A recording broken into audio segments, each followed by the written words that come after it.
أعوذ بالله من الشيطان الرجيم بسم الله الرحمن الرحيم الحمد لله رب العالمين والصلاة والسلام على رسوله الكريم وعلى آله وصحبه أجمعين رب اشرح لي صدري ويسر لي أمري واحلل عقدة من لساني يفقهوا قولي اللهم اغفر لي. Assalamualaikum warahmatullahi wabarakatuh.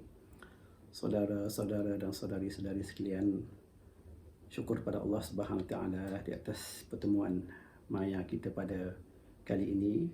Apa khabar semua? Moga-moga pertemuan kita ini pertemuan yang meningkatkan keimanan dan membuahkan amal-amal yang soleh. Hari ini adalah 16 Sya'ban. Ini bermakna kita akan bertemu dengan bulan yang penuh barakah, iaitu bulan Ramadan, kurang daripada 2 minggu lagi. Dan kita berdoa kepada Allah Subhanahu Wa Taala supaya kita akan dapat bertemu dengan bulan yang barakah ini sebagaimana amalan yang telah dilakukan oleh para salafus soleh, yang para salafus soleh sentiasa menuturkan doa-doa yang di antaranya yang saya ingin kongsi pada hari ini.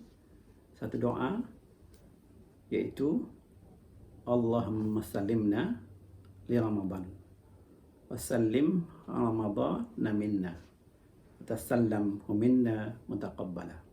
Maksudnya, ya Allah, sampaikanlah kami kepada bulan Ramadan, sampaikanlah bulan Ramadan kepada kami, dan terimalah ia daripada kami dengan sebenar-benar penerimaan.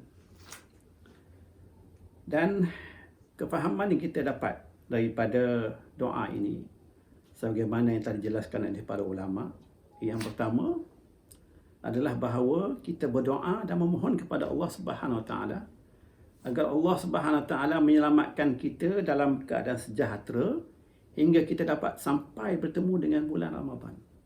Dan hal ini sangat-sangat relevan, terutama dalam suasana kita menghadapi wabak coronavirus pada hari ini.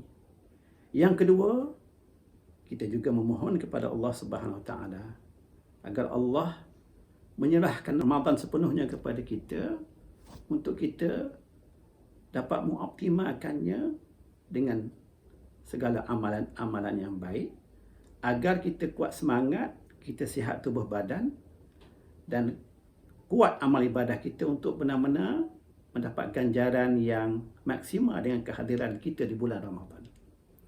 Pengajaran yang ketiga daripada doa ini adalah kita juga mohon kepada Allah Subhanahu Wa Taala agar Allah menerima segala amal ibadah yang kita lakukan dengan bersungguh-sungguh di bulan Ramadan dengan penerimaan yang baik, dan semoga amal-amal yang kita lakukan tadi merupakan amal-amal soleh kita, insya-Allah, yang kita bawa bertemu dengan Allah Subhanahu Wa Taala. Doa ini, doa yang digalakkan untuk kita membacanya, adalah doa yang menyuruh bermula dengan permohonan Allah untuk sampai kepada bulan Ramadan. Dan bila kita berada di dalamnya, kita memohon untuk Allah memberikan kepada kita segala kekuatan dan kecemerlangan untuk kita dapat beribadah dengan sebaik-baiknya, dengan seoptimal mungkin. Dan bila kita mengakhiri Ramadan tersebut, kita juga mohon kepada Allah Subhanahu Wa Taala agar segala amal ibadah yang kita lakukan sepanjang bulan Ramadan diterima oleh Allah Subhanahu Wa Taala, dan kita menerima ganjaran yang sebaik-baiknya daripada Allah Subhanahu Wa Taala. Saudara-saudara dan saudari-saudari sekalian, justru itu marilah kita menyediakan diri kita dari sudut niat, minda, fizikal dan mental untuk kita bertemu dengan penghulu segala bulan. Kerana banyak sangat keutamaan-keutamaan yang kita semua sedia maklum. Dalam masa yang sangat ringkas ini, saya ingin berkongsi dengan satu hadis yang diriwayatkan oleh Abu Hurairah radhiyallahu anhu. Dia berkata bahawa Rasulullah sallallahu alaihi wasallam bersabda, pada malam pertama bulan Ramadan, syaitan-syaitan dan jin-jin yang jahat dibelenggu. Pintu-pintu neraka ditutup, tidak ada satu pun pintu yang terbuka, dan pintu-pintu syurga dibuka, tidak ada satu pun pintu-pintu yang tertutup. Lalu seorang penyeru menyeru, Wahai yang mengharapkan kebaikan, bersegeralah kepada ketaatan. Wahai yang mengharapkan keburukan maksiat, berhentilah daripada melakukan kemaksiatan.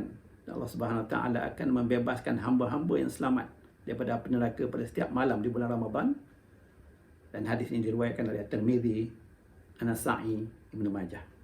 Imam Ibn Rajab dalam salah satu kitabnya telah berkata bahawa hadis ini merupakan sumber asal dalam menyatakan bahawa Nabi Muhammad SAW dan para sahabat radhiyallahu anhum akan saling mengucapkan tahniah dan memberikan khabar gembira bila datangnya Ramadan.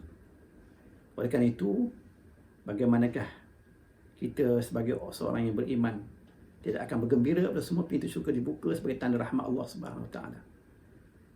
Dan bagaimana pula seorang yang beriman tidak akan bergembira apabila semua pintu-pintu neraka ditutup? Yang menggambarkan kasih sayang Allah Subhanahu Wa Taala kepada hamba-Nya dengan keampunan.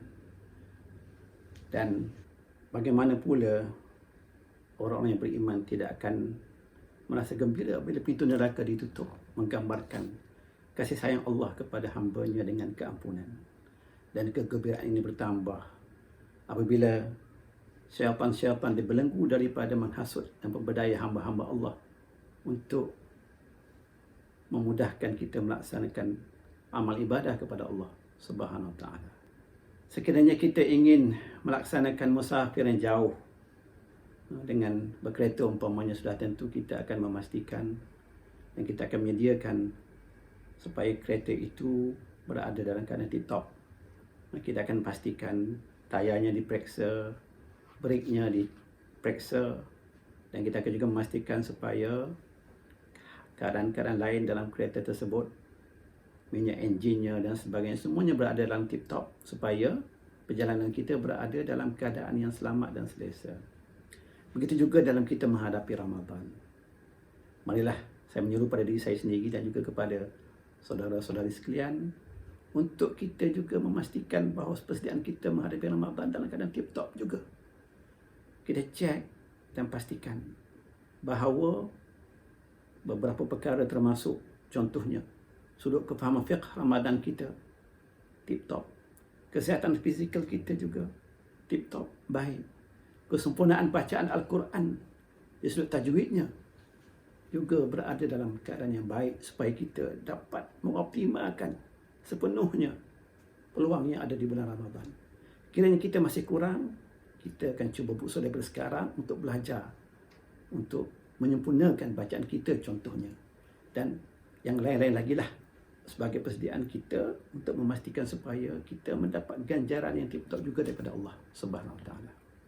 Saudara-saudara dan saudari-saudari sekalian, saya ingin mengakhiri perkongsian ini dengan berkongsi sepotong hadis lagi yang diriwayatkan daripada Abu Ayyub Al-Ansari yang menceritakan bagaimana seorang lelaki telah bertemu dengan Rasulullah SAW dan dia berkata, "Ya Rasulullah, berilah aku nasihat yang ringkas." Maka baginda Rasulullah SAW bersabda, "Jika kamu hendak melaksanakan solat, maka solatlah seperti solatnya orang yang hendak meninggalkan dunia. Jangan berbicara dengan satu perkataan yang akan membuatmu meminta maaf kerana ucapan itu. Dan perbanyakkan rasa putus asa terhadap apa yang ada di tangan orang lain." Jadi antara kefahaman-kefahaman yang kita perolehi daripada hadis yang baru saja dibacakan sebentar tadi, yang pertama, apabila kita melakukan solat khususnya dan ibadah kepada Allah secara umumnya, marilah kita melakukan yang paling terbaik setiap kali, every time. Kenapa? Kerana kita tidak tahu itu mungkin ibadah kita yang terakhir sebelum kita dipanggil untuk bertemu dengan Allah Subhanahu Wa Taala. Begitu juga dengan Ramadan ini, sekiranya kita berpeluang dan kita berdoa kita berpeluang untuk bertemu dengan Ramadan ini, marilah kita lakukan yang terbaik. Kita tidak merugi lagi di Ramadan ini, kerana kita tidak pasti sama ada tak peluang lagi untuk kita bertemu dengan Ramadan di masa-masa yang akan datang. Yang kedua, berhati-hatilah dalam percakapan kita, yang juga termasuk dengan penulisan kita atau sebarang tindakan kita yang mungkin dek kemarahan kita, dek tak usul pereksanya kita, tak tabayun, kita tersalah cakap, tersalah tulis, tersalah send, tersalah viral, tersalah bertindak yang menyebabkan kita terpaksa memohon maaf atas tindakan tersebut. Tambahan pula kita sekarang berada di dunia maya yang tiada batas sempadan. Yang kita khawatiri yang menjadi sebab dosa berantai yang tidak kunjung padam. Maka na'udzubillah min dzalik, dan kita berhati-hatilah dalam apa jua tindakan kita supaya ia tidak menjadi satu bahan sesalan kita di akhirat nanti. Yang ketiga dan yang terakhir, jangan sangat berharap dengan apa yang ada pada manusia, makhluk Allah yang serba lemah dan serba dhaif. Haraplah pertolongan dan haraplah dan pohonlah pertolongan hanya kepada Allah Subhanahu wa taala. Tumpukan sepenuh pergantungan hanya kepada Allah, kerana hanya Allah sahajalah yang menentukan segala urusan kita, yang menentukan segala kejayaan kepada urusan kita. Kita berusaha bersungguh-sungguh melahirkan sebab musabab, tetapi penentunya hanyalah kepada Allah Subhanahu wa taala. Allah telah berfirman, a'udzubillahi minasyaitonir rajim. Wa qala rabbukum ud'uni astajib lakum. Innal ladzina yastakbiruna an ibadati sayadkhuluna jahannama dakhirin. Maksudnya, dan Tuhan kamu berfirman, berdoalah kamu kepadaku, saya aku perkenankan doa permohonan kamu. Sesungguhnya orang-orang yang sombong takbur daripada beribadah dan berdoa kepadaku akan masuk neraka jahannam dalam keadaan hina. Na'udzubillahi min dzalik. Fa idza azamta fatawakkal 'ala Allah, innallaha yuhibbul mutawakkilin. Kemudian apabila engkau telah berazam untuk membuat sesuatu, maka bertawakallah kepada Allah. Sesungguhnya Allah mengasihi orang-orang yang bertawakal kepadanya. Wabillahi taufiq wal hidayah. Wassalamualaikum warahmatullahi wabarakatuh.